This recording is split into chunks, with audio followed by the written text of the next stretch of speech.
to the 40k Fireside podcast, where we discuss everything to do with competitive Warhammer 40k with your hosts Vik VJ and David Gaylord.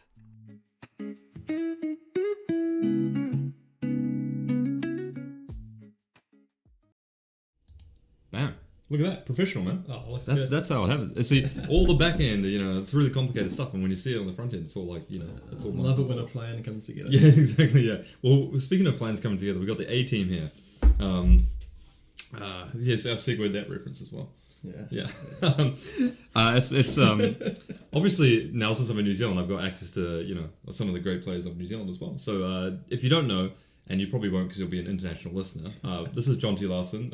He's just like one of the tippy top players in New Zealand here as well. And we played together on a team 2 years ago at WTC. Yeah, we won the 2023 and 2024. Yeah, and the 2023 team was when we came 9th overall, and you were playing Necrons with I played Necrons both years. Yeah. Yes, and you were playing the double monolith there as well, right? 24. 24? Yeah, yes. yeah. That was the year I did War Masters too. Yep. Double monolith was a spicy build back then, actually. Yeah, it was pretty good, it was before Plus One to Wound Oath. Yes.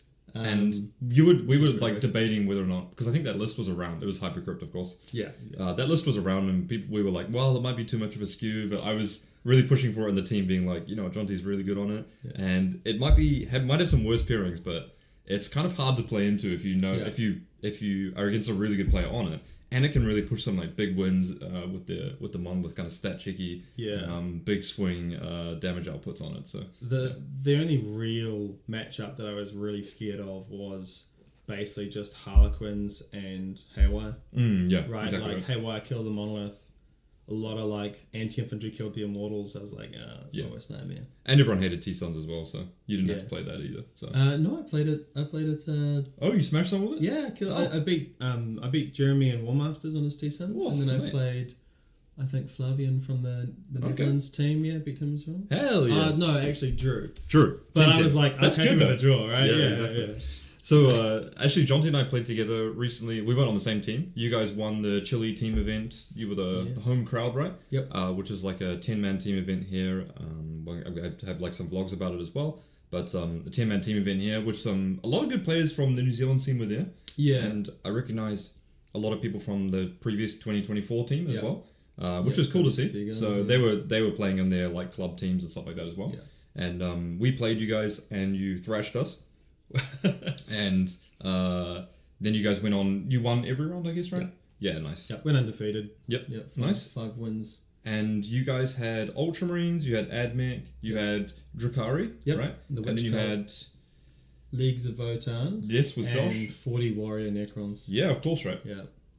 I guess side tangent to the video title, but 40 Necron Warriors seems like they're in a pretty good spot right now, actually. Yeah. Right. Yeah, it's really good in teams because there are fewer things now with most of the unit sizes in the game have come down. Right? Yep. You don't see as many just big 10-man units. Yeah. That's made Warriors happy. Yeah. But you still got the things that just absolutely nuke them. Yeah. Right? I guess 10 Hearthguard. Yeah. Maybe 20 Berserkers or something. Yeah. Maybe. Oh, it's, and even just 6 Victrix have just so many attacks. Yeah. You can get through them. You can get tempoed out of the board. Yeah. I guess, and against Victrix, you really do need to actually have damage behind your army as well. Otherwise, they're just going to activate the same units, and be pushing them at board and stuff like that, right? Warriors want to, charge you, fall back, shoot with all their lethals, charge you again, tie you up. Yeah. They can't do that and play into Victrix. None of that works into Victrix. Yeah. So. Especially when your army has army-wide fallback advance and shoot and charge as well, right? Yeah. But you can't lock anything down. But yeah, I was our Matrix, for example, on Warriors, there was a couple of armies that almost couldn't play into them, which I thought was a good spot for Necrons to be. Obviously, that's teams where, the team environment, you can obviously skew for that matchup. But for singles, I think most people are playing Star Shatter right now, right? I mean, Doomsday Arcs are in a good position, I guess. Doomsday Arcs are. I played them at a team singles event in Rotorua not too long ago, and took Star Shatter to the event. So it was. They haven't had that Necrons haven't had a lot of love, I guess, right? But they've kind of been consistent, and they're in a pretty good spot. But I'm just waiting for 500 worlds, man. Give me 3 new Necron detachments. Oh baby, hell yeah! Give me Satan detachment. Give me Annihilation Legion that isn't absolute garbage, and then give me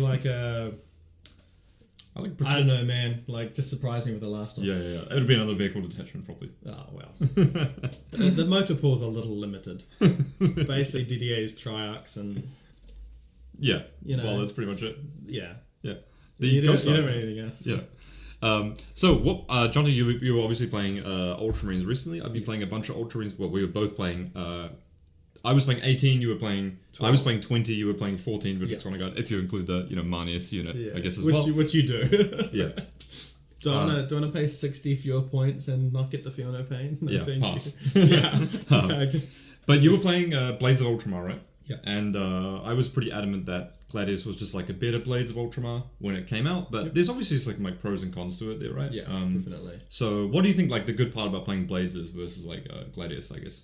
So I think the really good thing about Blades is, well, the two material differences being you can reuse doctrines. Mm-hmm. So in the turn, you use your assault doctrine before you see your advance rolls. So it can be, when you only have the one, it's a bit of a gamble. You can obviously put units back into strats and with adaptive strategy. But we don't have the CP spend that we used to have. We're not one free strat a turn plus one CP from Gladius and then So I found trying to play that way still is a bit expensive. So Blades being able to go assault, or assault dev, Is that the most common one that you would use? Is like assault and then assault again? Dev assault. Dev assault. Oh, yeah, that makes sense. It's either dev assault or assault. Yes, okay, that makes the most amount of sense. Because normally, given like the nature of my army, I don't have a lot that needs to fall back and do stuff. Yeah. If you're in combat, you're kind of happy. Or if you're in combat, one of you is dead, probably. Yeah, absolutely. Like, you can obviously tag Victrix with like T12 and they don't get +1 to wound from the charge, and so they ain't going anywhere. They're fighting through that. But I do like assault, like the assault. Well, not being like assault phase locked is really nice, but assault doctrine locked, because when you play Gladius, it's quite difficult to use the +1 AP and +1 to wound strat. You know, for example, like you can always do the +1 to wound, and when you only have one oath, that's like actually very, very good because you hit on twos. It means a lot more, But the +1 AP is really hard to get off, because if you use Assault Doctrine early, you're then paying 2 CP for basically +1 AP, which doesn't really make a lot of sense, right? No, so I feel like that's a big advantage, right? You've got with Blades, which is you can use the +1 AP strat a lot. And and if you're playing against Victrix Honor Guard, a lot, your opponent might have it, right? That's probably quite a good strat, I'd assume, right? Yeah. I think another thing as well, which I only did once in this event was like calling Tactical Doctrine for a turn where you don't want to run out and hit your opponent, but like the ability to set up any unit or any infantry unit in your army for a 6-inch reactive is like, you've obviously got Kato, right? But so maybe if like you've gone first and you're not going to stage, and your opponent has a good pressure army, you can't play like super aggressive into them. So then you just like stage everything in Tac Doctrine, so you could like then flat 6 Manius' unit, for example, like aggressively into them or on the point, right? Wherever they go, you can go forward or back 6 inches. Yeah, that's nice. And when you've got the Lieutenant with Combi Open who might be sitting in the center threatening that, you got Kato's unit. You can just like saying to your opponent, I can move multiple units 6 inches in any direction if you come anywhere near me. Yeah, that just makes them have to think quite hard about what they actually do with their turn. And sometimes like that's just the same as advancing and rolling a 6, right? Because you can flat 6 in front, like into their army, right? Yep. And then you're like, well, okay, I guess I'm charging you next turn as well.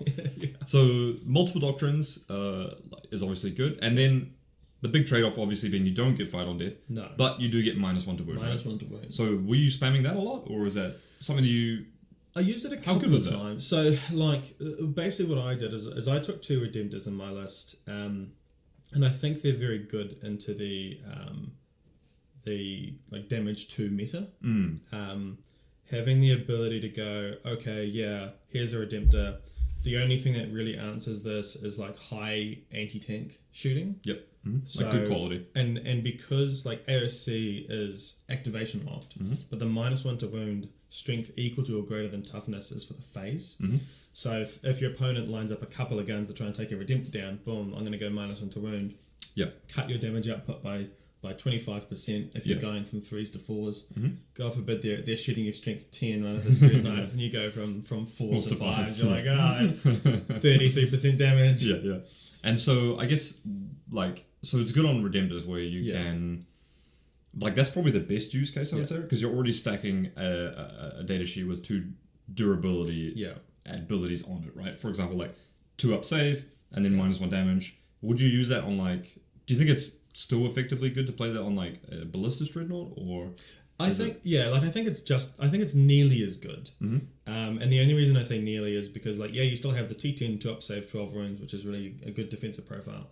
But the -1 damage, the more buffs you stack, the more the more layers you put on it, exponentially better. Yeah, they're shooting it with las cannons, it's just D6 rather than D6 plus 1. So it's average of 7 rather than 9. Changes the math, and now you need to put a whole extra shot in. It's if it can put you from the breakpoint where they need to put 3 assets instead of 2, then it's a lot more harder than just 1 more asset to actually make that happen on the table, right? Yeah. If they need to move 3 things in line to shoot it rather than just 2 things in line to shoot it. Yeah. And I have a lot of experience on Necrons, so often my Necron strategy is I'm going to expose stuff that's durable, you have to overcommit, and I'm going to punish you. And I took some of that into what I was doing with my Ultramarines. Yep.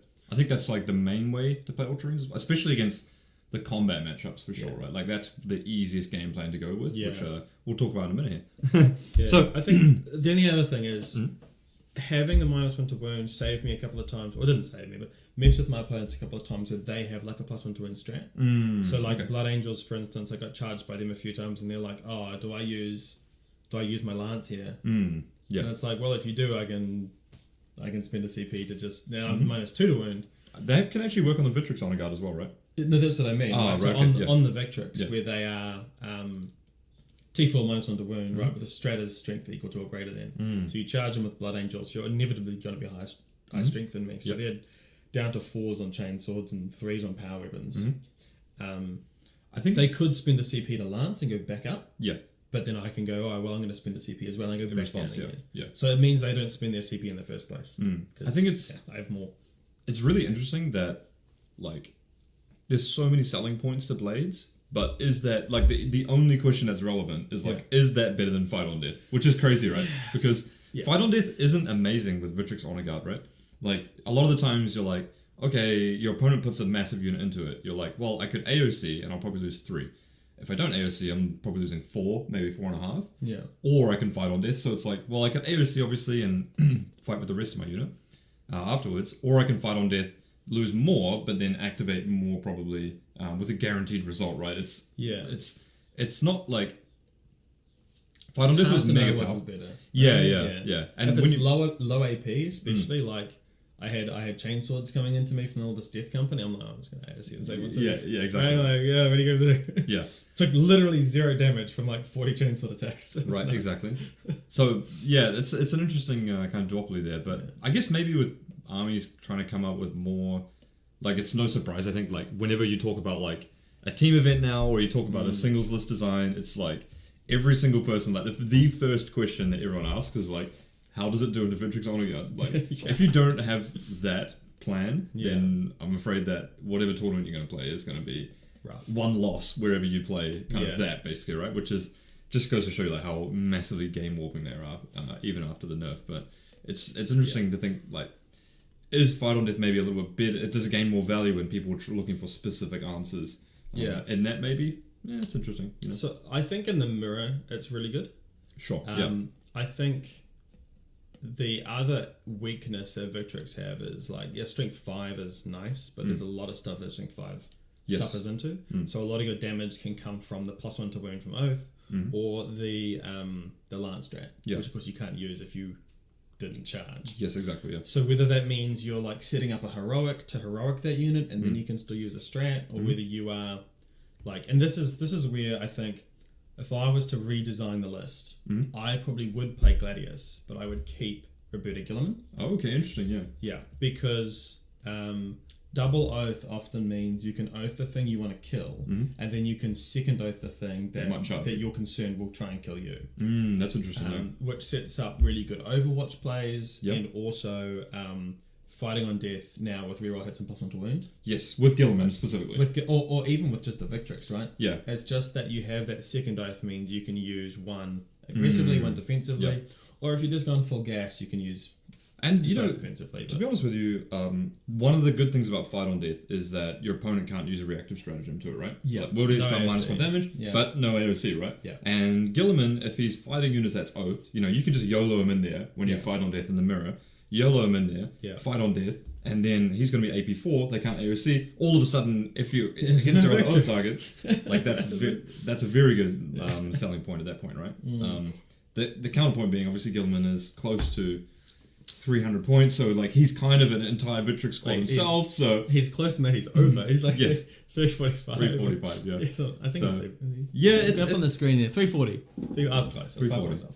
It's kind of interesting. So like I think a lot of people. So Ennis Wilson, for example, chatting in our Discord, he was like a big fan of Gilman as well, and I think like Nassim in the UK was not playing Gilman, and I think maybe even Josh Roberts was not playing Gilman. So there does seem to be like a good split on whether or not he's good. And for a long time, it's just been auto-include, right? So it's nice that there's a bit of list divergence. Absolutely. Like not having the same copy and paste list is really good. Yes. Yeah. Like I think was it Ennis's list? He was running 2 Redemptors, I think, as well. Yeah, at LGT. Yeah. Yeah, and the Storm Raven. And then I saw another list which was like all Vindicators and I think there's a lot of people that play on like non-WTC, like GW for example. Yeah. Where actually different. Yeah, well, actually, I think the Blades list, which is like Vindicators and Redemptors, and just like a more shooting-orientated list. Because I think Blades is definitely better if you're playing just a Gilliman and 1 Victrix squad to Heroic, and the rest of it's guns, right? Yeah. I think that's probably, the Blades is obviously way better there. Yeah. And so some people I think are more comfortable playing that on Games Workshop terrain, where, double oath, shooting backbone with Victrix guard, just to protect yourself, is like really strong. Yeah. So yeah, it's nice to see like a bit of divergence there, despite everyone still converging around Victrix on the guard, and you're not leaving them at home. Gilman, So you had your list on the weekend. How much did your list go? Went up 50, 60 points today. So I was 2,000 on the nose. Okay. And I had 2 Victrix units, which both went up 30 points. So my list would have gone up 60 points. And your list was, you had Kato Sicarius, who for me was the best. Oh, dude, there's no question. He was the best Victrix on guard leader. Yes. Money Scar guy is just Money Scar guy, right? Like, it's true. It's hard to go wrong with him. He's 115 points more. Certainly, I think the Scout, the Assault, right? Like, obviously, Money Scar guy brings the Assault as well, brings more guys. I guess it's like speed versus more damage and durability. Yeah, I mean, I think I charged every army on turn 1 with Kato's unit. I know you charged Pato turn 1. Yeah. and you can get so much tempo out of that unit because obviously we were playing pre-nerf as well, so it's even more undercosted. But you can just dominate a part of the board and then push other parts of the board, and like. For some armies, it's so overwhelmingly hard to just deal with one unit of Victrix Honor Guard, where you're like, even if you I don't trade up or down, the rest of my army is staged in the perfect position, so... And they have to focus so hard on that first unit that... Yeah, and then playing around a reactor move and Blood Surge is really difficult as well. So you had Gman, Combi Lieutenant, 5 Intercessors, 5 Intercessors, and then you've got 5 Incursors and 5 JPIs. Yeah. What about the JPIs? Were that standout unit for you this tournament, or... I guess some people play like scouts as well, so with the points going up, would you look to cut them, or? Look, I haven't really given a big think as to exactly what I would run. I did have another version of this list where I didn't have the Annihilator and the 2 Redemptors, but I had 2 Vindicators instead. Okay, yeah. And they're very good. Yeah. Like especially if you're looking at the mirror where you can, if you can force them to surge into the Vindicator, it's still going to shoot you. Overall, I think... Yeah, like the Assault Intercessors are more just like a piece that rapid ingresses and, goes and flips something. You have to have something in Deep Strike because you can't say to your opponent, you don't have to screen. And I had the Gladius as well, but the Gladius was critical for a lot of those matchups where the opponent has strats like Fight on Death and AOC and stuff. Mirror matchup she's good at. Yeah, absolutely. And the ability, obviously you had Ventress. Yeah. But the Gladius' ability to redeploy and be in different spots, and she's a tiny also she's like a fights first line up, and it's pretty good. So just the ability to shift where my vector was every turn made it really difficult for my opponent to plan where they wanted to attack. Because it's pretty... having said that, Ultramarines is not a very dynamic army, right? So having a little piece that can jump around is quite good to be able to like uppy downy somewhere else. Like obviously, probably doing your secondaries and stuff like that as well, right? Or she's very good. In the mirror matchup, just being in your castle and then having them not be able to break it, right? Yeah. So I guess one thing that was interesting as well, you're playing in a Predator Annihilator. Was that good or bad? Very good. Very good. I know. We've talked about the Predator Annihilator, so I love the Predator Annihilator. Okay. Because of its ability to go, like Oath, +1 to wound, Storm of Fire, and Dev Doctrine. I'm AP4 ignores cover las cannons. Yep. It's 4 shots, right? The Hunter Killer, the Twin, and then the 2 regular las cannons. Mm-hmm. The Stormbolt is there if you need them. But like the reliability of that piece, when you're re-rolling hits, you wound most things on 2s. Mm-hmm. Yep. One of those shots is twin linked. Yep. You know, if they're on your combi weapon lieutenant objective, like sure. oh god. Yeah. But then the key that I think edges it out over some other anti-tank pieces is the re-roll damage rolls. Okay. Yeah. Because the amount of time where you like punch a couple of saves through and then you roll low on those damage dice and you're like, I don't want to CP this. Yeah. You know, and you've already spent for Storm of Fire. Mm-hmm. And you're going to spend more CP to maybe kill this thing you're shooting. Mm-hmm. I have just found in a double Oath world where killing that first Oath target is often critical. Yeah. The Predator Annihilator dominates that job. And it is a bit unique though, right? Because you could play, obviously, 15 points more. You got the Ballistas, right? Yep. But I think its damage output is probably higher than the Ballistas, right? It's higher than the Ballistas. But it's the Ballistas... faster than the Ballistas at 2 extra inches. That's true. It doesn't just move onto a terrain piece and shoot out so well because it's a shorter piece. Mm-hmm. Doesn't have a 2-up save. Yeah. Has 1 fewer wounds. Has smoke. Okay, sometimes good. that's sometimes that's good. But I absolutely accept that. Like if you're trying to force play, or you want a piece that's durable that can sit on an objective, the Predator Annihilator is not what you're taking. Yeah, but you've got a lot of forward pressure in your list. Yeah, the 2 Redemptors do that, and then also 2 units of Victrix. Mm-hmm. But it's mostly like if I wasn't taking double Oath, mm-hmm. I would not take the Predator Annihilator. Yeah. But in a world with double Oath, where I want to be like, I'm gonna shoot that tank over there, and it's like almost certainly dead. Mm-hmm. Yep. That's the world I want to operate in with double Oath. So nice. Yeah. For me, I won't. Predator Annihilator is close to my heart. It is definitely efficient, and I guess if your opponent has like Ballistas Dreadnoughts or Redemptors, it's one of the cheapest options you can get. Yep. In the Marine Codex, right? Yep. To deal with that. So it's really good. Nice. So, anything that underperformed for you, I guess, in general? I mean, Marines are obviously like pretty high quality overall, right? Yeah. Like, I mean, as you can see, like I didn't have a lot of fat in this list. Yeah. No scouts as well, I guess. No scouts. Right? Yeah, I love to take scouts. Yeah. I really do, because like I just like units that you can use to screen, and then now they're also relevant to the game. Yeah. So Necrons, that's Ophidians. My Star Shadow list that I won with, I ran 2 units of Ophidians, and they were basically my backfield, and then suddenly... Yep. Or one, depending on deployment, one was in Deep Strike, so I could rapid it. Yes, yep. Because they're uppy downy, doesn't let you keep them in reserve. Mm-hmm. But yeah, like I didn't have a lot of fat in this list. No Gravis Captain as well? Yeah, like the Gravis Captain's really good. He can just be like your fourth piece to do like missions or heroic into someone and be annoying, I guess. Yeah, he hits really hard. He's really durable. But I guess it's a similar kind of a role to the Lieutenant with Combi Weapon. Yeah. In that I've given him the 2-up save in this purely because I had 10 extra points. Yeah. So walking out with a 2-up save Combi Weapon Lieutenant is much not the harder same. to yeah. It's not the same, right? Like it's a regular. And like in my last match for the round, I drove like turn 1, my opponent puts their Combi Weapon out on the center. And I just drive my Predator Annihilator to 9.1 inches away and say, let's see if I can kill him. Yeah, yeah. And the answer was yes. Yes. Yeah. But if you had a 2-up, maybe not. If I had a 2-up in cover, then I had to put more CP into it as well. Yeah. It's tough. So I guess I think a lot of these lists kind of warp around like if you're playing Gilman or not, right? It's probably like the most list-defining thing, right? Yeah. If you're playing Gilman, then you're not playing 18. And I think my list, I wasn't playing Gilman and I dropped to 15. Because that was just an easy way for me to like retain basically the same shell, and I played the 3-man with Marneus instead of the 6-man with Marneus. But you've always got the flexibility. If you wanted to drop, if you say you're playing 18 previously, you could drop to 15, and in some matchups where you need Marneus to be a death ball for most of the game, you just play him with the 6-man. Yeah. And then you put Uriel with the 3-man probably, and like, okay, you're still getting a lot of value there. Yeah. And it just means that your Marneus is going to live another turn, basically. And so, yeah, it's interesting. You can, if you're playing 6/6/6 archetypes, you can always just drop down 1, and your list is probably fine. You're fine. But it really depends if you want to play Gilman or not really.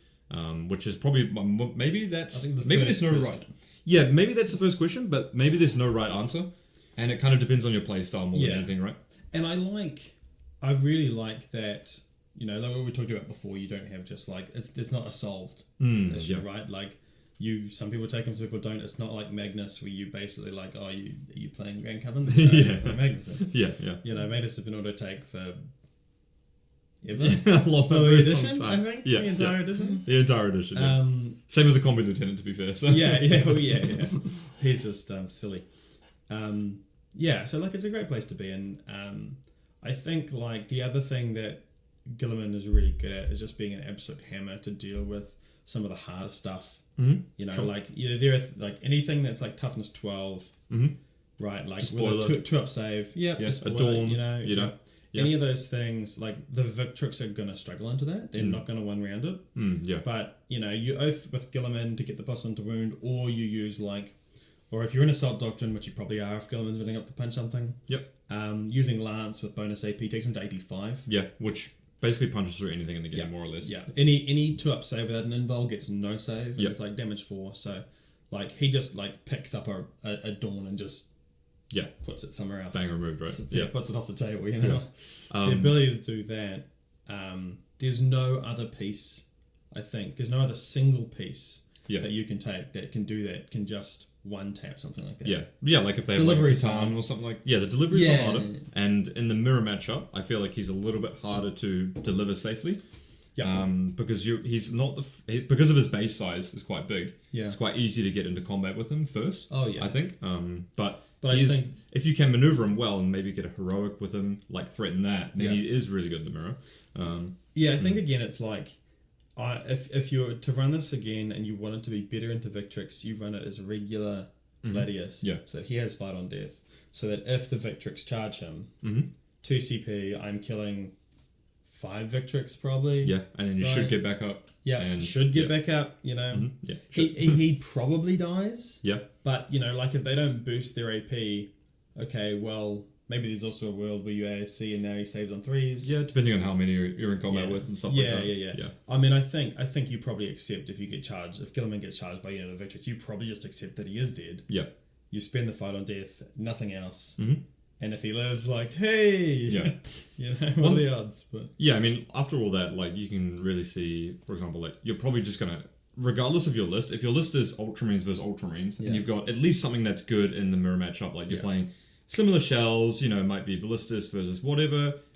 Gilman or no Gilman. It's probably like the player on the table that is a better player is probably going to win, regardless, right? I think skill will make the difference in that. Yes, exactly right. So I wouldn't stress too much. Skills and Predator Annihilators. So I wouldn't stress if you're not playing Gilman, like, or there's like this or that. Like, there's so many decisions to make before then. So, it's really good. I think that, you know, I mean, Gilman is very, very fun to play as well. You know? That's the main reason. The main reason is I enjoy it. He's very fun to play. So like he takes the things that I like about Ultramarines and he cranks them up to 11. Yes, you know, you get the Hand of the Emperor going. You know, that's really what you want to see. The Hand of Dominion, Dave. Hand of Dominion is Hand of Dominion, Emperor's Sword. Emperor's Sword. I'm a noob. There we go. So okay, why don't we jump in, because I wanted to cover like maybe some gameplay stuff here as well, and talk about like some of the most straightforward stratagems or like straightforward strategies. I guess would you say what would be the top mistake you see people making with Ultramarines? Do you think? Like, I can think of one thing. I'll get us started. You get us started. Sure, I'll get us started. The main issue I see when people play Ultramarines is they give away their chaff too early. You know what I mean? So as an Ultramarines player, so let's say you're playing against Ultramarines, right? Like I play a lot of guard as well, and my opponent has got like scouts that they might have infiltrated, right? And let's say I'm the tail player here. And they infiltrate them like, 9 inches away from my line or something, right? And they're like, okay, I'm going to be 9 inches away. for some reason to like move block you or something, right? Sure. And then, for example, they can only, scout move them back like here, right? Yeah, they still die.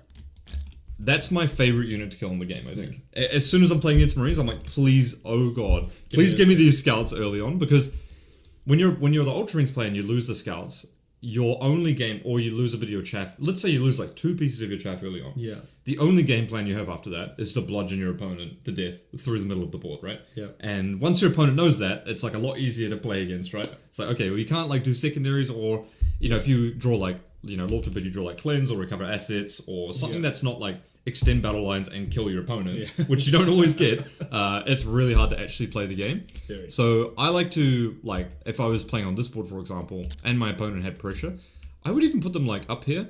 Something like really defensive where I could bring them back 6 behind this wall. Because the way that I think about it is that, like, even if I put them here, where I can still scout 6 and hit this if I'm on turn 1, right? Yeah, if you go first, right, you're going up. You're going to move 12. Cleanse, you get your tempting. That's an objective that you can deal with. Exactly right. Yeah. And then otherwise I could move them back here, because a lot of the times when you are going to be playing Victrix, you're going to be dominating like this part of the board here, right? Sure. You're going to be dominating the mid board. Yeah. So your opponent's going to have to bring assets forward to actually play the game with you, right? And then if you've got your scouts just chilling, even on your home field is like, I mean, you can stick here, right? Even on your home field is fine, because on turns like 4 and 5, you're going to like look through your remaining cards and be like, cool, now I've Scouts got go up. They can jump behind enemy lines, whatever, right? And the rest of your army just brawls on the middle. Yeah. And if you're pushing, I think especially if you're pushing for like big wins, your ability just to have one chaff unit alive, go up and down, and then come down when you're like right in their corner, so you can still threaten their home field while they're dealing with all of this. They've got a decision: do I keep screening, and which loses me more assets, or I can't play the middle, or do I just try and contest the middle and try and get some primary that way? Hope that maybe he doesn't draw a secondary card there. Yeah. And if you get behind Locust, for example, which are 2 things that your army kind of struggles with normally, right? Definitely. Like behind is hard, sabotage is like kind of difficult. Locust is like, if you've got the combi lieutenant, sure, but he's probably dead by the middle part of the game, maybe. Yeah. That can be hard to do. So I think the chaff pieces are the most important ones, and obviously we've got scouts there.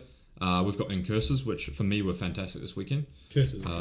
Mainly because obviously in the meta at the moment, just a haywire grenade is like a lot of value as well. Yep. Like if your opponent's got redemptors, if your opponent puts a redemptor, like when we played, which I should have done, you can just put 5 incurses on there, tie the OC, chuck a grenade, melt a mine you, and just stand there and do nothing. And your opponent's hoping. You've half health the dream. And your opponent's hoping that you'll charge them. Yeah. Yeah. So for like incurses, for example, I usually drop them a little bit later, but I try and see where my opponent's like bigger assets are placed, right? So if they've put in their redemptors like maybe here, or in this case where if you're the red player, you might want to put your redemptor maybe on here, depending on the matchup. But even that's a little bit aggressive in the mirror matchup. You can get hit there. Yeah, but you can get shot by whatever your opponent wants to put into you at that point. Yeah, you might put it over here, for example, and then even then, move 12, effectively 12. Yep, so they're basically the same as JPIs, and you might be able to get within 3 if you move directly 12, 15 between us, just out. If it's not a redemptor, or if it's Brutalis that has essentially no combat weapon. Yeah,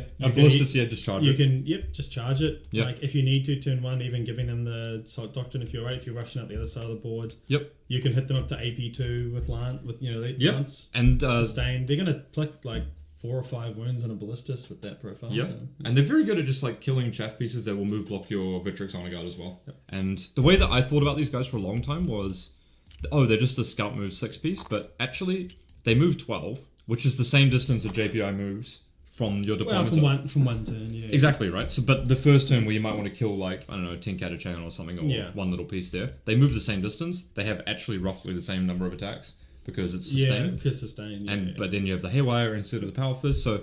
And they buff other shooting. Yeah, which is actually pretty relevant when you're going to be shooting, like, on 2s with a lot of stuff, or, Yeah. 2's re-rolling, or if you're only one oath, you don't want to put your oath into the shooting target. Right? Yes, exactly. Yeah.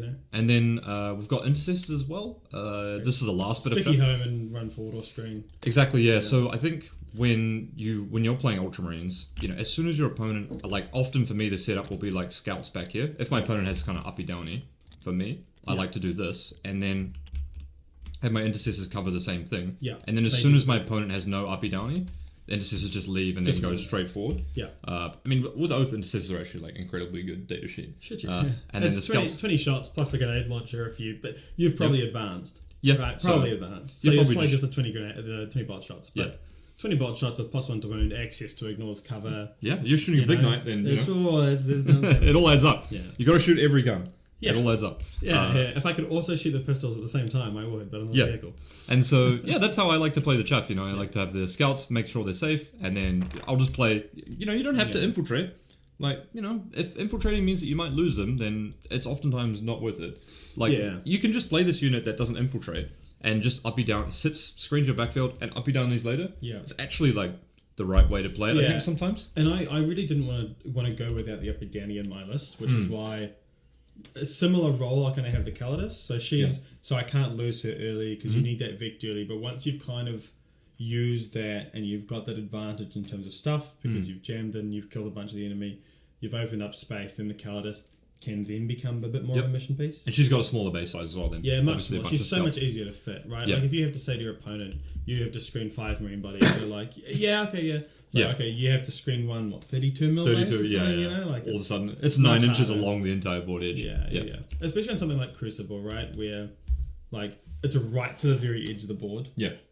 One thing I was going to say is, I wonder on your list if just swapping the Gladius for Uriel, if you're really looking for points, because it's 15 points cheaper. Yeah. Interesting, maybe. Yeah, it is. But again, it's like your Uriel starts in deep strike, right? Yes. Typically? Yeah. So you can rapid him. So you've got some ability to control where he goes with that.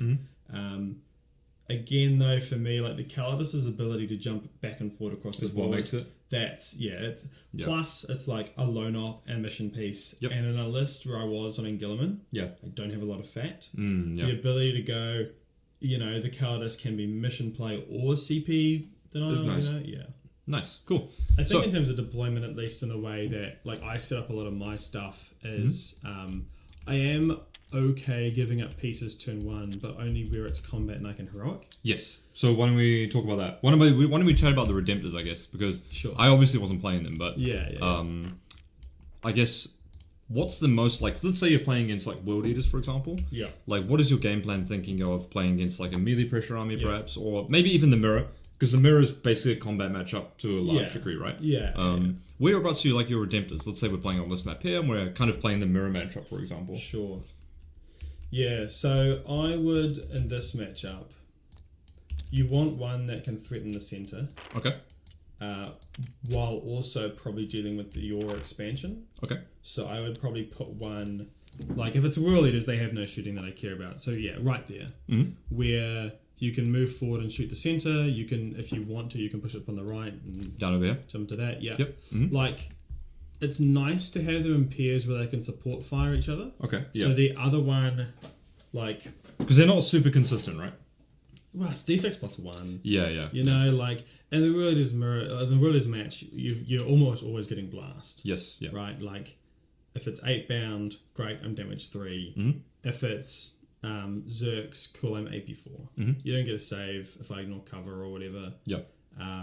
What about the like Ultramarines mirror, for example? So in the Ultramarines mirror, they're less there for damage and more there to take that charge, right? If I'm sitting behind a Redemptor, threatening a heroic, and you charge a Redemptor, first of all, you have to stack those buffs to kill them. Yes. Because the minus in damage at T10 is like Victrix, like, I don't care about you. Yes. Like, at best, you wound me on 5s, unless it's the banner squad, they go up to strength 6, and, like, that's pretty good. Yep. So you're kind of liking, I'm going to assume, like, maybe Manius and co in here. If this is kind of the deployment... This guy deployed off the line, through this line right here, if there's shooting. Yes, yeah. Alright, so if we're talking mirror here, yeah. Sure. So you can't just, like, let your opponent walk out and shoot a piece if you don't have a response to it. Yes, exactly right. And your list is kind of like, it has response in, like, 3 units, right? Like, you've got the Predator and the Ballista and the Ballista, right? So if you lose one of those early on in a shooting matchup, it's pretty hard to get, like, back in the game on the shooting front, right? So you don't give them anything turn 1. So we're going to aim to, like, put a Ballista, a Redemptor, like, on here in the mirror matchup, I'm assuming? If you go so first. the ability to, like, be able to just walk out and threaten behind that wall as well. Yeah. So, like, if your opponent doesn't answer this, you come out there, you can shoot into, like, you can shoot into the piece on the right. You can shoot into like their center facing. Yeah, that piece you can shoot into there if you move around to the side. So like a lot of the time, what you want to do with your Redemptor is be like, look, like it might be D6 plus 1, but when your opponent's looking at that profile, they're like, he could roll a 6. I look at it and I think I could roll a 1. Yes, exactly right. But so you gotta live a little bit in your opponent's head when you're deciding how to play that piece. Yeah. But yeah, just putting on the objective where it can threaten to poke out, so you kind of have to come out and deal with it. Yeah. It's super durable, so it'll tank, and I've got my unit that can heroic. Yeah. So I think the key it's such a hard piece to deal with. Yeah, so if you're playing against anything combat related, just putting this on the objective, making sure you have a heroic, is the easy way to get the game started, right? Yeah, absolutely. The best counterplay to this is just to dump 5 guys on here and just not engage with it at all, right? Yeah. Because then you're like, okay, fine, I gotta kill that again. And I mean, in the Ultramarines mirror though, like you can only do that so many times. There's not a lot of pieces. You don't have a lot of stuff. Mm-hmm. You can even have the reactor move here as well. Like if you cover 9 inches on the objective, yep. I do like to have 9 inches covering like to the far side of the objective. Exactly right. On this objective, it's hard. This one is hard. You kind of have to be then all you're the just way getting here. charged. Exactly right. Yeah. But maybe like the middle objective is good for that as well. Or this one is like okay that with it if you've got a guy here. Because you want to be, exactly. You want to be basically tucked into that piece where you're not getting shot so well. Because they're obviously OC2, right? So like you get a lot of value out of just being on objectives, which is crazy, by the way. Like OC2 is such a good breakpoint for them. And I mean, also though, one advantage of Gilman is like, let's say you're kind of setting up that castle as well. Yeah. The ability to just in your command phase go, all right, +1 OC aura.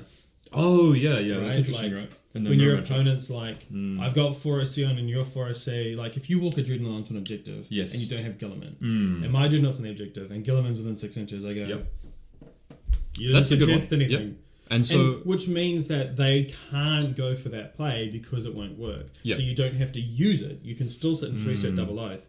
Because if your opponent knows you can flip to bonus OC, they will counter for what your OC could be. So actually, just you could deploy the Redemptor down here. Have Gilman right here as well, right? Well, you need him in line up. He's getting shot there. So you probably put the Redemptor back a little bit so he's not sitting on the mailbox between the crates in the center. But Gilman doesn't have that issue, so he can sit within 3 inches. So you put him right in that corner. Yep. Yeah, and then he's just behind him. Yep. Yeah. And obviously Lone Op's like super hard to interact with on turn 1, so you can get Gilman into any spot. I do like Gilman to be more central. Yes, so it doesn't feel great when he's all the way down one side of the board, right? But turn 1, you're not doing a lot with him anyway. Yeah. So what he's doing on my turn 1 is probably rushing up and sitting outside that building, depending on what shooting pieces they. This one over here, right? Yeah. So he lives in like that space. Yep, and you could even put this here. Goes in there. Yep, within 6, absolutely, something like that. Because going from 4 even to 5 better is when he's 6 inches to the far side of the Dreadnought space. So that you can. No, other way. Oh, so like up about there, right? Like, like in that space, somewhere up there where he's being lone opted by Manius Calgar, who's either still in this terrain piece in your deployment or has advanced or something. Or you got so many options. Yeah. I think that's the next thing as well, is like how to play aggressive with Gilman is really good. Like I noticed when we played, like you really understood how to like stage Gilman. Yeah. Because I think you have to get him into combat. You have to, right? Yeah. And he doesn't make his points back if he's just sitting there buffing your units. No. And you shouldn't really probably use him on turn 1 or maybe 2. Like 2 is a little bit sketchy depending on what value you're going to get, but like turn 3, he has to be in combat by turn 3. There's no excuse. And I think a lot of people play him like really scared, you know what I mean? Like they'll be like, I'm going to keep him in here the whole time, right? Or back here when I should be pressuring this, for example. But like this is a really good example here of you can threaten your opponent's area in here, like be 3-inch lone opt. And actually Gilman is pretty hard to kill, right? Like it's actually hard to line. I mean in a combat... He's not a lion, but he's hard to kill. Yeah. You know, and it's actually difficult to get shooting within range 12 here. I mean, this building right here is just within 12 if you're literally right up against the wall there. Yeah, and you measure that, right? And you say... So you look at that and you go, okay, well, I'm going to be 12 to the inside or outside of this wall. But even then, it's like you can shoot him with one thing. Yeah, like, and the other issue, right, is like if your opponent has to like put themselves into an aggressive in a position to deal with Gilman. On a 3+, he's not actually dead, man. Yeah, well, exactly, right. Like, well, and then you have the CP reroll. I'm standing there. You're now overexposed. Yep. And you've taken one of Gilman's lives. Yeah, exactly. So in terms of the output of my army, I'm still at 100%. Yeah. And I'm about to pick up the things that you used to put him down the first time. Or you're about to activate probably 80% of your army, which is usually game over. Yeah. Like you get that much though. It's Well, yeah, so I think like whatever terrain format you're playing on, it's important to find like these little positions for Gilman. Like, up here is really good as well. Like if you've got a little 3-inch here, like you can put him here if they haven't got a truckload of melee. Like walk him onto that objective, right? Like he can just toe on. He's 4 OC, can be 5. Sometimes even just like right here is fine as well. If he you loves can to hold here. hand with the combo weapon lieutenant. Yeah, he does good combo, right? Together, Yeah. Just reactive load up, and then load up Gilman. Yep. So I think Gilman, if you are going to play him, is definitely a key piece, and he loves to heroic sometimes as well. In the combat matchups, he doesn't always necessarily like to charge, but he loves to heroic. Yeah. I mean, any of the Victrix Honor Guard or Gilman are just like if you're playing Victrix Honor Guard, there is no excuse to have something in your army that's chargeable. That is not heroic ability. Yeah, absolutely. And you'll find that once you, I think that's probably one of the biggest tips is like, once you make sure you can heroic anything in your army, like, I mean, your scouts, okay, maybe not whatever, right? But, well, even then your scouts probably. But like your intercessors, maybe not. But once you cover everything with heroic, it shuts out so many options for your opponent that you're going to win like so many more games, I think, once you start covering that. Because like you can, as we talked about earlier about like how tough it is losing a resource when you don't have many resources. It's like I might lose a resource, but also your resource is dead. Yes. I'm assuming you have more resources, so that feels less bad for you. But also the unit that heroiced is now 6, 7, 8, 9, 10 inches further up the board. Yeah. And the thing that you might have used to screen or move block me is dead. Yeah. Exactly. Well, you could like heroic and then pile in a bunch of different ways, and then with tactical doctrine, like you can never get tied down as well. So like, I would often put, like when I was doing my deployments, is I would put, like where Kato's unit's going to scout into. Yeah, that's my first turn heroic threat to cover something that I've put in the midboard. Okay, yeah. So I mean, for you, I guess on the midboard, then you kind of like Kato onto this ruin is perfectly fine, right? Yeah, that's probably where I would send him because he's so fast. I like to have him central as well, personally. Even with this one, right? Like if your opponent's got a firing piece that's going to come out of their DZ and poke down this, there, right? Like you don't want to put anything right in that space anyway. So okay, well that's where Kato goes because he's not going to be there. Yes, so exactly. So you put the infiltrator up far enough so that your opponent can't infiltrate, block the scout move. Yep. And then you're going to scout into heroic range of that infiltrator to protect it. Yep, exactly. Yeah. So, like if you're going to put your combi lieutenant, the most common one is within 6 of the center, right? Yep. Just to stop area denial. Yep. And then you can put Kato's unit like here, for example. Yep. And, you're going 6 on turn 1. Well, 6 on turn 0, I guess you could say. And, easy peasy. Yep. Like perfectly hidden right there. Still pretty hard to charge, like profitably, right? Like if your opponent has Victrix Honor Guard themselves, it's still outside of 18-ish, or you could be just outside of 19 if you want. So it's going to be basically 13 on 3d6, which is pretty hard, I would say, for Victrix. And then you've got counterplay in the middle and heroic. And usually when you're heroic with Victrix, they punch their way out. And then obviously you trade up after that. But if they don't, you've got tactical doctrine. Exactly, right. So then you can like... Like oftentimes if your opponent lets you heroic Victrix Honor Guard, you basically win the game on the spot usually. If they do it unknowingly, right? Yeah, they haven't set up right. Because you just lose so much. It's not really the heroic that's the important part, but you've gained 6 inches of movement. Then you're going to be falling back towards their army. You're going to charge 4 different things and probably tie all of them down. And then you have your reactive after that. They've taken significant damage in their turn. Yeah, exactly. Which is always great. Like it's just free damage basically. And sometimes I notice if they send something that you're like, if this is turn 1, right, and you're like the only CP I have is the heroic, so I don't have defensive strats, and your opponent charges in such a way that it's like, you can heroic, but like I'm gonna pile in and fight the Victrix, and like my unit is actually good when you don't have fight on death or armor of contempt. Yes. Then you just reactive move backwards with both units. Right, exactly right. You're like, okay, today I don't want to have that fight turn 1 without my stratagem support, so I'm actually 6 inches further away now. And I would say in general, like, the way I was playing Kato squad is just by putting... I don't have a Kato model on me at the moment, but let's say this is Kato.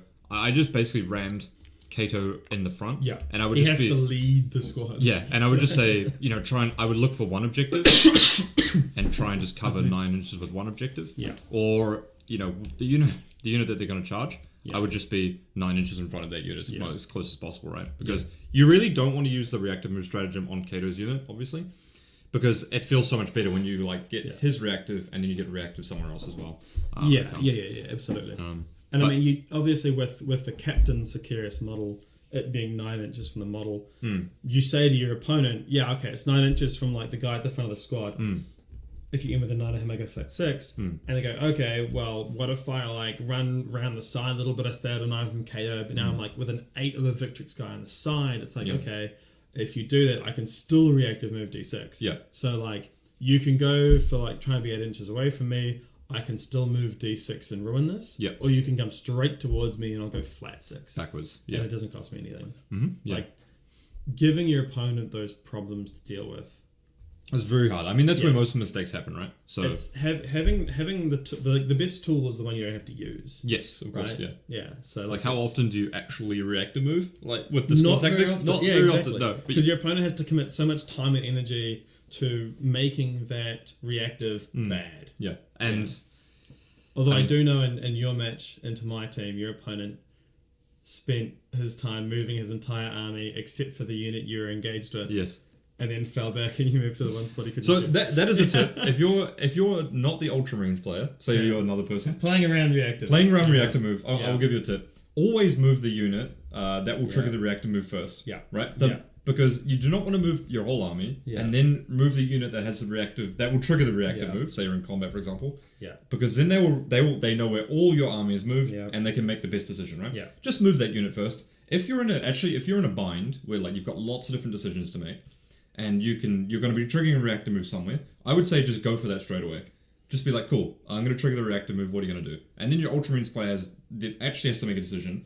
Okay, am I going to reactor move here, or are they going to play around a bunch of other things later on, right? You just poke them. Are you moving it? Yeah, you're moving. How about now? Are you moving it? And actually, a really good thing is if you string towards another direction where you can charge another unit, so they'd have to reactor move the first one, and then you can charge back towards the other one. Yeah. It can force them to like, okay, am I going to use a reactor move now? Maybe, maybe not. Yeah. And if they do, okay, you're going to charge back towards another unit. So Ultramarines is very much like it's like Phantasm in some regard, right? Like you do want to make sure they have to like stress them to use it. Yeah. Because they would rather have their CP for like AOCing and stuff like that, right? Yeah. And and if they're on tactical, it being D6, well, you just roll, how many times you just roll a 1? Yeah, right? The majority, yeah. 2 gets me to the other side of this wall. Oh, I got a 1.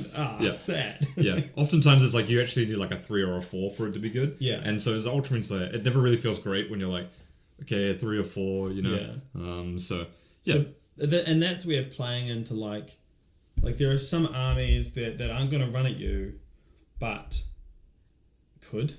Yes. Yeah. So you're like, okay, well, either if I'm Blades, right, like, and I want to threaten that 6-inch reactive anywhere in the game, I can just use I got 3 turns of Doctrines. It's a 5-turn game. Cool. This time I'm going to use tactical. Yeah, just stay in tactical. Like if your opponent is sitting back, they're not coming out to engage you. Maybe they are going second, right, and they're just trying to preserve strength to get a big score into turn and trying to flip the primary. Yeah. You go, okay, well, I'm going to force play by putting this unit out, but I'm going to put a tactical. Yep. So if you come out, I'm going 6. Come back in? Yeah. Yep, exactly. So, like, Ultramarines back before the CP efficiency nerfs, when you played the game with a free strata turn and a free CP from Manius Calgar, so you were like, 25-30 CP game? Yep, yeah. Every turn, I was free doctoring something. Yes. And when we played, you had the Incursus and free doctrine, right? To hold an objective as well. Yeah, and you could also do it with Victrix as well. Just put one on there, and if you really want to push primary really early on, you could be on 1, 2, and 3, and then have the reactor move here because attack doctrine, Gilman in the middle, or Combi Lieutenant in the middle, and then Redemptor Heroic here. Yep. And all of a sudden, your opponent's like, the board state's not the same as it was. Yeah, and like. It's okay if you go first in some armies that might be actually an even game for you. It can actually be like, okay, I do need to put primary pressure on all 3. Yeah. You might take some hits on this unit where, for example, they might just stay and shoot it, right? Yeah. You might lose 3 or 4. but you're still going to hold like both primaries, Yeah. which will still be enough to tempo you out throughout the rest of the game usually. Yeah. Getting that 15 like at the start of the game when your opponent's getting to the end. Yeah. You get a good turn of primary, you've basically negated the disadvantage going first. Exactly right. And and you get the advantage of going first in terms of setting the tempo of the game. Yep. Making your opponent play reactively, taking the initiative. Yep. Yeah. I actually really enjoy going first with this army. Yes. Because cool. All my stuff that's scouts, which is the incursors and Kato, I get to move them the full 6 to the best position they could be in to decide what I'm doing on my turn. Yeah, exactly. Giving your opponent a turn to stage and move their stuff up. Feels like they can move block you a lot better, right? Yeah. Right? Which is move blocking. I think is probably one of the better ways to play against this army. Like a lot of the times, if you've got cheap enough units. Yes, exactly right.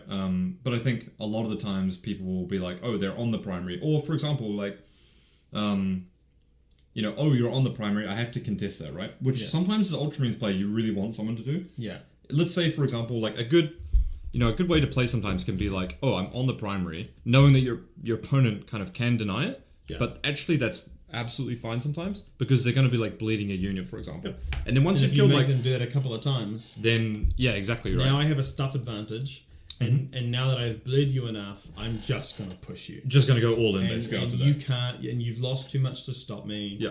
You know, maybe I've got a couple of your damage pieces. So that gameplay loop of coming out to score, threatening to go back. Yep. And just get a piece for free on your turn, or forcing your opponent to overcommit. It's just such a difficult problem to give your opponent that the solution can often be as bad as the problem that they've given you, right? Exactly right. That's one of my favorite things to do with Necrons is man, you can commit if you shoot the Wraiths, all right, I can pull off the objective, I can reanimate on. Yes. Okay, so you have to put a bunch of stuff on the objective. Okay. Yeah. I'm still OC2 Wraiths, And oftentimes the best way to play against that is just to put one OC2 thing on there and look at each other. and just no damage. I don't shoot you. You get a heal.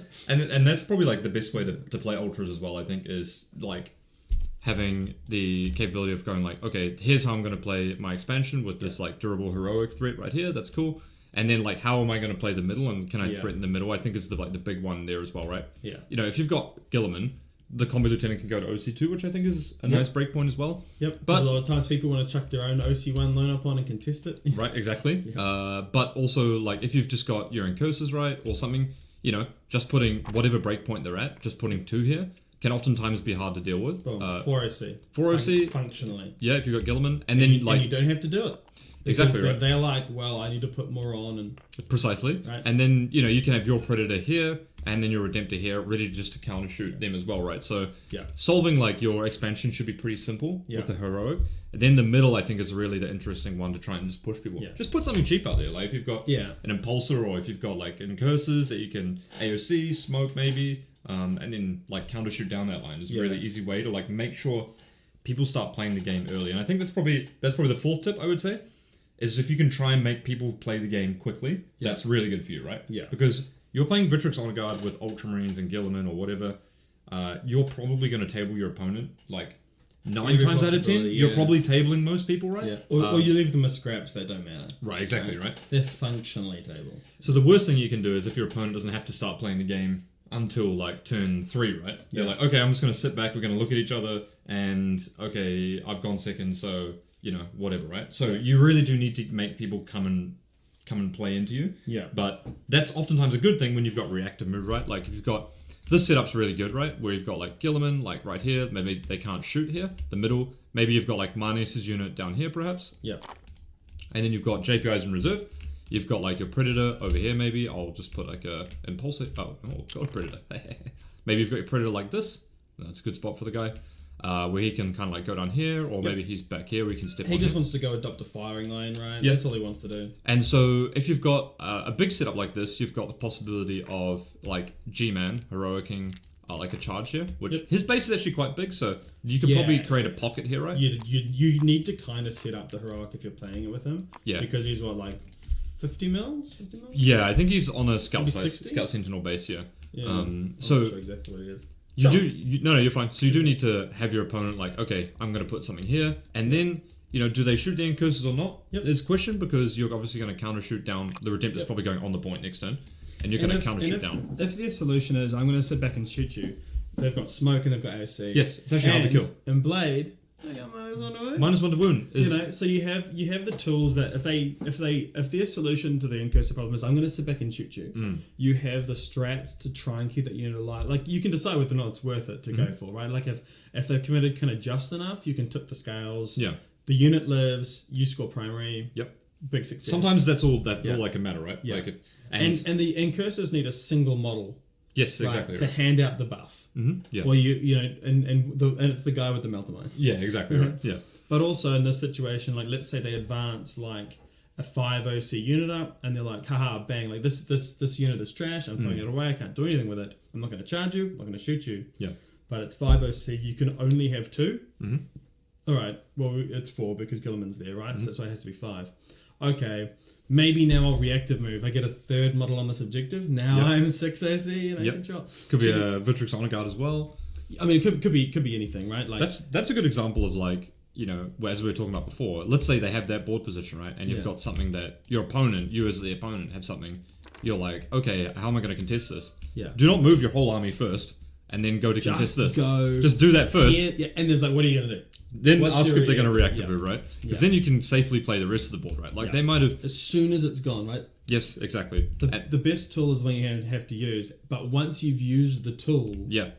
You don't have to play around with it anymore. Exactly, right? Yeah. And then you Mr. Damos. Mr. Damos, yeah. I hate that strat. It's like, okay, are you misting? Yes. Cool, now I can just play 40k. Yeah. Mister's gone.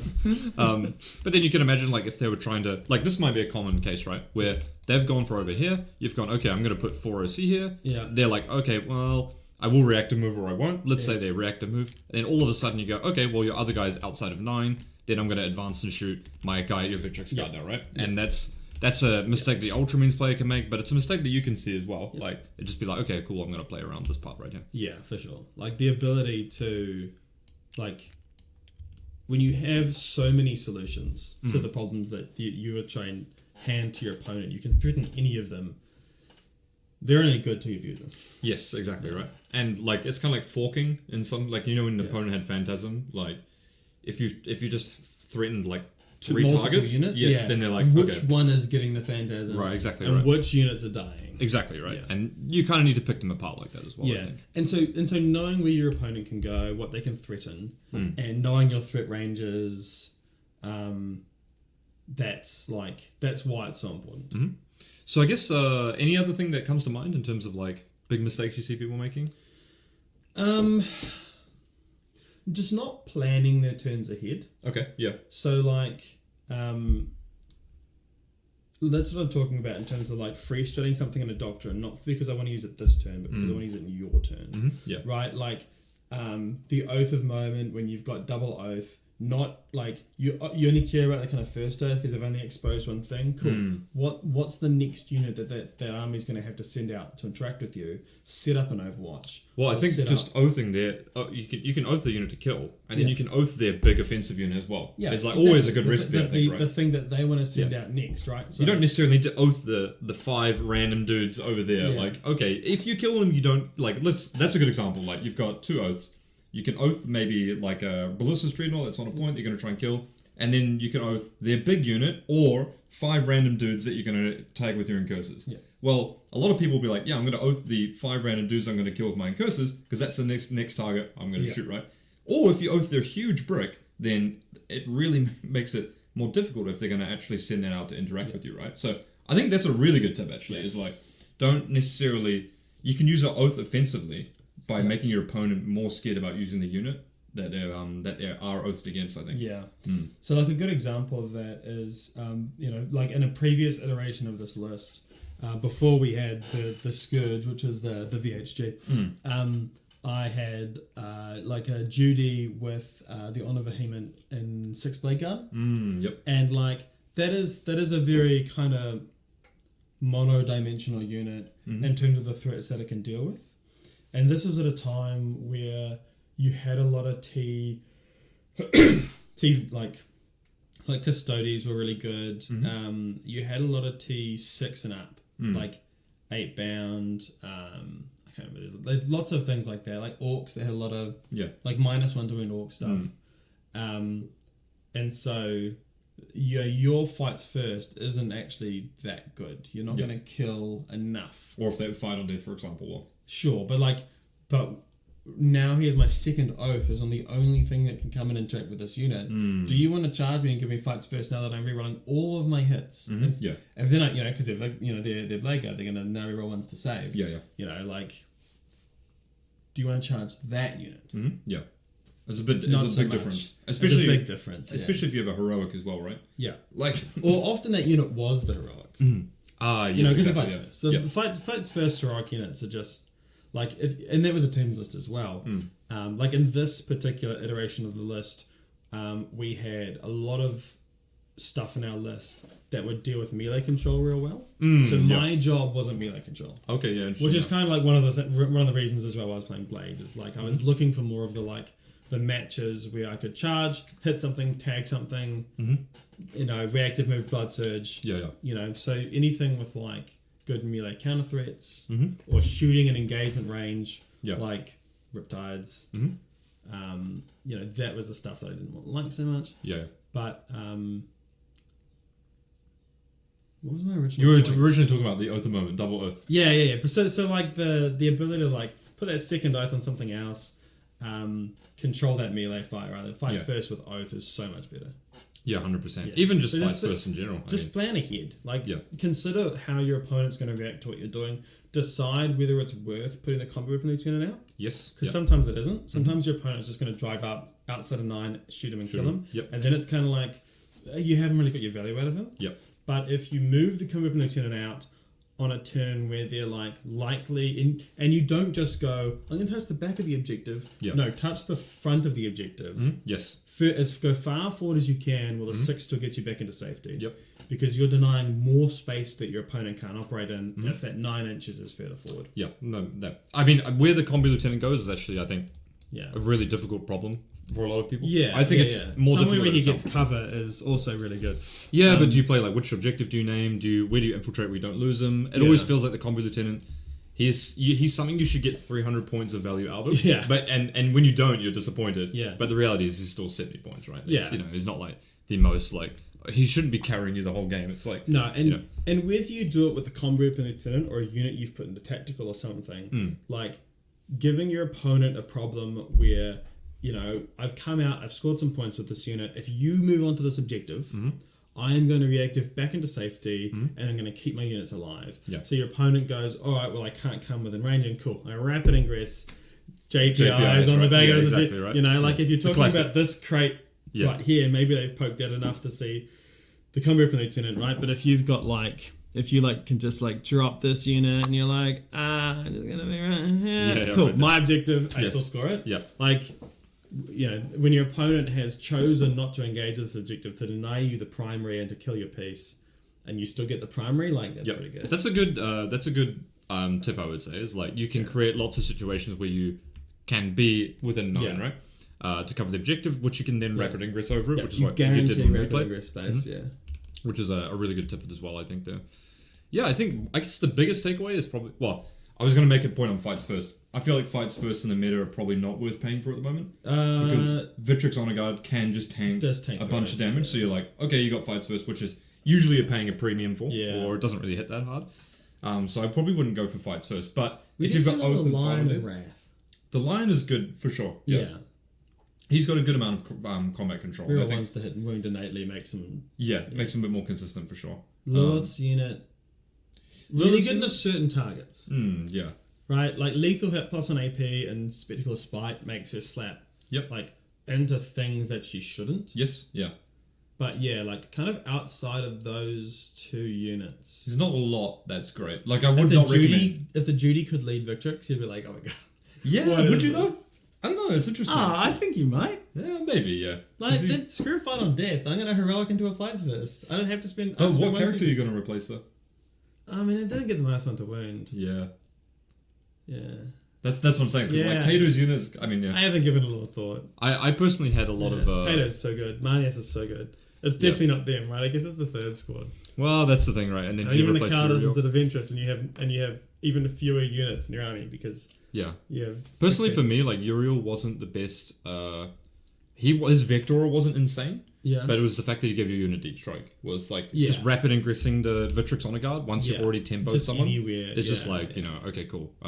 It's really useful. And I think like looking at the difference between our two lists in terms of how we played, like kind of going into our pairings plan for the weekend, I was kind of supposed to be a bit of a take all comers that my other guys didn't want to deal with. Yeah. So I wasn't going for like maximum score. I was more of like there's an army that's a little bit of a problem for us. Cool, I'll take that match. Sure. Because I have all the tools and a busted couple of units. Sure, yeah. But I think, again, like just... Where did I start with that? You're kind of rolling the team, basically. Take all comer, and then you were going to say, like, our difference in our list. Difference in our list, yeah. So I wasn't like intending to go out and try and twin everyone, but I think like if you compare our list, your list has a much better ability to do that because that. You think so? Yeah, absolutely. Interesting, because my list is way more chaff though as well.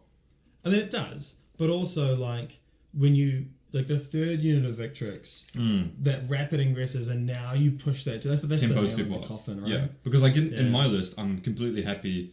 My list, guys, was like I guess let me just bring my list up here really quick.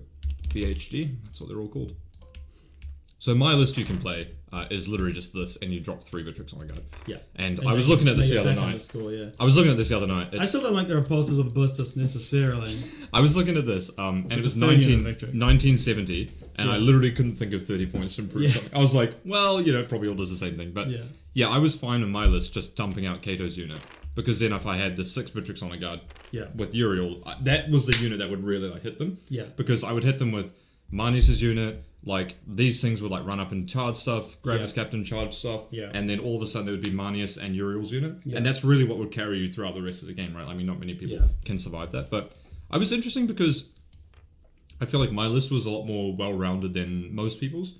Because I had the Gravis Captain for like just like chaff play, and then I had the Impulsor as well, which is a nice bit of chaff play, and I've got less shooting than most people. Like I don't have the Redemptors, so my combat's a little bit less maybe, but then the transport capacity I found to be really useful. I think reactivating into transports is a really good way to just mess with your opponent. Yeah, and like Ultramines, you kind of like even a transporter's the firing deck with the Victrix Honor Guard was also good as well, because you can just like shoot an impulse with like bolters basically. Exactly right, yeah. So I found that good to like be able to also just have another point where I could just push it onto the point, right? Yeah. OC2 is kind of a nice unit. Your Combi Lieutenant can jump back in it, which means you can be just within 9 of it, which is kind of nice. But I did find the Repulse Executioner a little bit harder to use. On the WTC boards, though. I'm not... Yeah, like, I don't love the Repulsor Executioner. Like, he's a lot of points. Yeah. He was there for all the combat matchups, basically. Weirdly enough, because in the combat matchups, you get the one turn where you Storm of Fire with it. So I played Kier on the Creations of Bile in the last round. And my game plan wasn't to kill him with Victrix Honor Guard. That's what I was, like, tempoing him out with. Sure. My game plan was always to use the Repulse Executioner to shoot, like, 3 times. Yeah. Then I could kill a brick... Like 70% of a brick, 70% of a brick, 70% of a brick, like 10 possessed, something like that, Yeah. And once that would actually be my unit that would attrition. Small enough. Yeah, they don't really threaten you. Right, exactly, right. Yeah. So then it's kind of like that's a piece that you can use to deal like in the combat matchups, but it doesn't line up great against like a Redemptor where it's like, okay, I kind of need this laser to go through, otherwise like what are we doing here sort of thing, right? So and I had a similar kind of thing with my Redemptors, right? I played the Word as matchup over the weekend as well. And like same kind of thing in that I'm shooting this 8-bound unit, I'm shooting this Khorne Berserker unit, and I kill enough of it such that I'm not really concerned about it anymore. Yeah. It's an interesting one. It's cool that like for example, obviously I bring my Black Templars army over, so I had that already. Yeah. So I was kind of like, well, I'll play that, but I would still say it's not as good as the Black Templars one because it doesn't innately like reroll as hard. Yeah, nothing is. But right? I think that. It's also more expensive now, right? Yeah, that one's more expensive, yeah. But also if you are playing, another tip, if you're playing the Gravis Captain, it is nice to have a second transport because he does just move 5. And a lot of how many times did that come up in our game? Yeah, and a lot of the times if you move 8, for example, you'll find that you'll hit an objective. Hit the objective. Yeah, exactly. Or you need to roll a 1 4 on the advanced, not a 3. Yeah. So that's that. I did find that like I would often start him in there. Yeah. And like, you know, this is a nice trio to play an objective, like an expansion. Like you've got, you know, maybe your Repex is like over here, and you're against a primarily combat army. You know, you're okay maybe putting this here, and then having like this dude just YOLO'd out here or something like that, right? And like, you know, this is here. Like, are they really going to commit into killing a bunch of stuff? You might have heroic here maybe, and then you can counter shoot down the line with that. But you do once you do lose that, then you have to ride this shooting unit out as well. Yeah. But having said that, you know, if your units are staged in the middle here, then it's actually fine if you drag your opponent. Like a lot of the game plan I was doing as well, is this map doesn't really exemplify it well, but maybe this is a better exemplification. Is if you put the ballistas in the middle, I'm fine losing a unit as long as my opponent comes closer to me. Yeah. And if my opponent comes close to me, like that's absolutely fine. Because they have to overcommit. Because then he's in range for you to reach out and kill him. Right, and they have to overcommit into this anyway, right? So like Gravis Captain on here is really nice, right? Like maybe, or if you advance them down here or something weird, this angle's really tight. Then if they have to overcommit into this, like this is a really good way of starting the game, right? Where you can then go here, for example. You know, it would force them to overcommit even more into that ballistas. A combi lieutenant? -1 to wound. -1 to wound. It would definitely force. I'm not going to deny. -1 to wound would definitely be good on the ballistas, that's for sure. Yeah, that's nice. I mean, I guess talking about Ultramarines, is there anything in the meta that you're really like, honestly, that you'd be worried about? Like, do you think there's any bad matchups? I guess. Yeah, there's. I think, given how stratagem reliant they are, right? The Armor of Contempt, Fight on Death, how much of a core part of a strategy that is. If you run into, I know they've been nerfed a bit, but I still think like Skitari Hunter cohort. Oh yeah. Where if they set it up so the first thing that the victories have to go into is the infiltrators, or the infiltrators heroic into them. Yep. They're within 6 inches of a battle line unit. They battle shock you. They battle shock you on your turn. Ideally, like now you have a whole turn where there's no blood surge. There's no armor of contempt. There's no fight on death. If it's Kato, they've got a reactive on the data sheet. Yeah. But otherwise, there's no reactive. You shut down the strats for that unit. It's dead. Yep, I think Rostalkers line up pretty well against Victrix on anti-infantry well, right? Gets around. You know, you can hit anti-infantry AP3. Yep. Which is exactly what you want. I mean, that almost kills like 5 in a bit, I think, on that squad. So that's really good. Yeah. And a lot of the Victrix guard are like, you kind of do want to operate with like a minimum of 2 plus a character to like really kind of get stuff done. And that's where I guess Fight on Death is good in that scenario, but you can get caught up with the battle shock for the infiltrators quite a lot as well. Yeah, especially like battle shocks on the opponent's turn, on your own turn. Sorry, like, and if they pass it, okay, like, I mean, that's another yeah, and they've got even just a 5-man squad's right. Like if that's what they trade, 2 units of infiltrators for a unit of Victrix guard, or 2 units of infiltrators and whatever the Victrix actually charged. You know, like if it's a transport or whatever, like it's not what you want to be charging with Victrix, but no, you can kind of put them into a place where they don't trade well. Like Tau, for instance, I think like Riptides, real bad. Yeah, not great. Yeah, Dev wounds, like I don't think you play them. I don't think you play in Ripcat. I think Kalyon's probably still. Yeah, I think like sustained hits on that shit. Yeah, or like Monkar as well. I think is good with the Pathfinders because they can actually kill like your incursors, your scouts, and stuff like that. Yeah, and move block you. Yeah, Pathfinders. I mean, that's what they want to do. They come with their ions and just remove pieces. Right, you plus one AP. Yeah, they guide themselves. They're ignoring cover. Like it is. They do slap pretty hard. That one can be a little bit tough. Yeah, where they can move block you and then shoot you from range. Yeah, and enough of their stuff as vehicles. And they have ignore modifiers, and they don't have a lot of blast. Yes, and they're relatively fast as well. The auto advance 6 mean they can get in position. Yeah. Yep. But again, like I think if it's like if we're talking Kalyun, then it's okay. I have just so much stuff that like you charge, you hit and kill a Devafish or a Pathfinder or a Krutox Rider or whatever.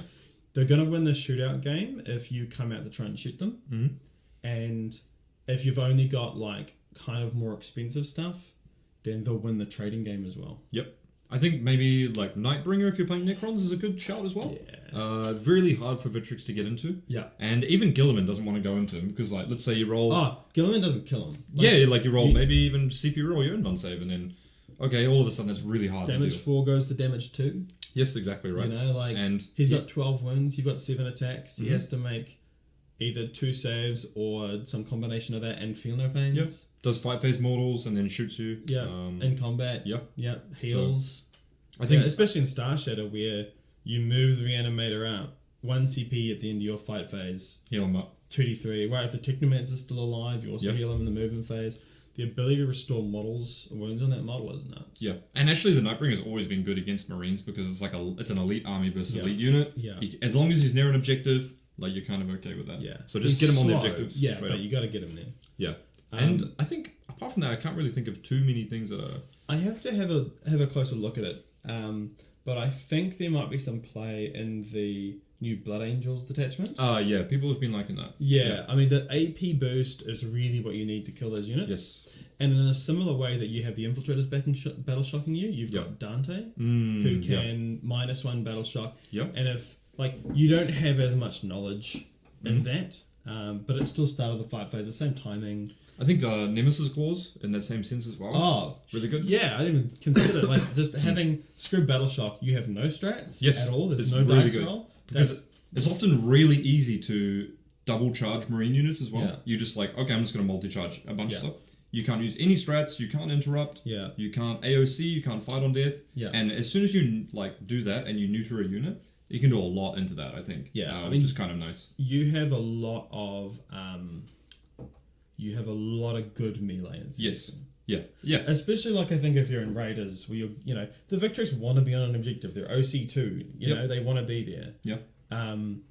Coming out and shooting actually with the Noise Marine unit, getting full rerolls to hit and wound out of that unit, that's a good one. So hard. Mm-hmm. But you know what's so I think there are good ways of playing against them. Yeah. But I think that if you're the Ultramarines player, there is solutions to all the problems, which is why I think Ultramarines really just feel like once you've really kind of mastered them.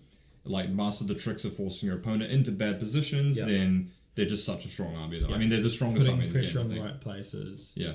Yeah, I think the other thing, and this is an example of where Gilman's really good again, is if your opponent's strategy is the way that I deal with Victrix Guard is hitting them with Infiltrators or Dante, giving them that battle shock chip, maybe you just give up Freeze Shadow Double Oath and you just sit and reroll leadership tests. Yeah. And their whole plan crumbles. Yes, exactly. Right? It's now I have to make an 8 twice. Yeah. I go from being more likely to fail to more likely to pass. Yep. Yeah. The reroll. I have all my strats again. Yep. That's. Yeah. They got a lot of solutions at the moment. Yeah. Even though they look blocky, they're actually quite an agile art. Well, it's hard to play around the quality and the reactive around a lot of stuff. So I think if you kind of look at what you're taking, Gladius is better for melee control. Blade is better for forcing commitment out of your opponent and also if you're just shoot out. If you're playing more traditional gunline map, for example. Yeah, exactly. So it's pretty hard to go wrong though, I think. You could win a GT. Really good. You could win a GT with either of them, I think. Yeah, absolutely. Yeah. And it's even if one is slightly favoured over the other, in terms of the mirror or some of the matches, it's not to such an extent where the player skill can't more than easily make up for that difference. Yeah. It's a 5 to 6% edge case there, and if you make one mistake, then that's going to be more important than if you're playing blades or thing as well. So probably play what you like. Just CP well. Yeah. Nice. Yeah, there's so many good things. Good time to be a Smurfs player. They only seem to be getting better and better as well. Yeah. So maybe I'll have to next time we play, I can play my Black Templars maybe. What is your favorite chapter of Marines? Black Templar. Oh, Deathwatch originally. Yes, that's what all my armies Deathwatch. Yeah. That's why all my it's all Deathwatch shoulder pads and stuff like that. Yeah. But my whole army is just grey. Well, it's black greyish, so I can play them as anything. Yeah. There we go. But Ultramarines are my favorite now. Ultramarines have been my favourite since I listened to the audiobook of No Fear. Oh, okay. That's a good one, is it? Audiobook No Fear. That No Fear is the Battle of Chaff. Okay. from the Ultramarine perspective. Yeah. Oh, it's massive. Okay, I'm gonna give that a listen. Yeah. Nice. There we go, guys. That's the Ultramarines deep dive with Jonty. I mean, you're going to be playing Ultramarines for a little bit longer here, I presume, as well. Yeah, maybe. I mean, the thing about I am a Necrons player. Okay, sure. And you know, like my mate Charlie was playing the 40 Warriors at the event. Yeah. And there were a couple of times where I was like, I got to see some of his game, and I'd be like, I would have done that. You know? But like he kind of just picked it up, and I wrote his list for him. We didn't have a lot of time to get reps in. Mm-hmm. So whenever I see someone else play Necrons, you and feel I'm the like, call. Man, yeah, a guy who played Necrons at ANZTC last year. I was like, he was on Star Shadow. Yeah. I'm like, I watched one of his stream games, and I'm like, man, I want to play Star Shadow. So you are the true Silent King of New Zealand as well. There we go. Some people might like me to be silent. There we go, guys. That's been loud. That's been Ultramarine deep dive. Yeah. There we go. Doesn't matter what you're playing, as long as it's Vitrix Honor Guard, Gman or not. Yeah, you're pretty good. So hopefully that helped and get some tips. And thanks, Jonty. We'll get you on again for some insight later on. Sounds good.